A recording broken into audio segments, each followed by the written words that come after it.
Nooriabad reporter अल्लाह वसायो पालारी जी report मुताबिक नूरियाबाद वेझो लंगड़ा स्टॉप ते चोरिन जो आज़ार वधी वियो। चोर रशीद पालारी जनरल स्टोर जा ताला तोड़े 2 लाख रुपया रोक रकम ऐं सामान खणी फरार थी वियो। वाक़े जी दुकानदार पारां नूरियाबाद थाणे ते एनसी दाख़िल कई वई पर अञा ताईं का बि कार्रवाई न कई वई आहे। दुकानदार चयो त दुकान तां चोर 2 लाख रुपया चोराए वियो आहे ऐं शहर में चोरिन जो आज़ार वधी वियो आहे। दुकानदार मुतालबो कयो त चोरी थियल सामान वापस कराए इंसाफ कयो वञे।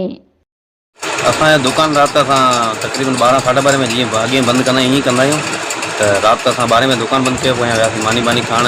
मानी खाई 1 बजे असीं आयासीं। असां दुकान खोलियो कोन पर साम्हूं ई तकरीबन थोरो ई परियां असीं सुम्हंदा आहियूं पर 1 ताईं असां मोबाइल वोबाइल हलायो। 1:30 बजे सुतो हुउसि।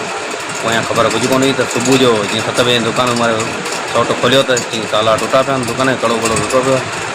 जीअं अची आहे कैश कुझु 1,70,000 रुपया कैश हुई ऐं ॿियो कुझु सामान सिगरेट वग़ैरह वरिती तकरीबन 2.5 लाख रुपया प्लस सामान वियो आहे। 70,000 रुपया कैश हुई आहे।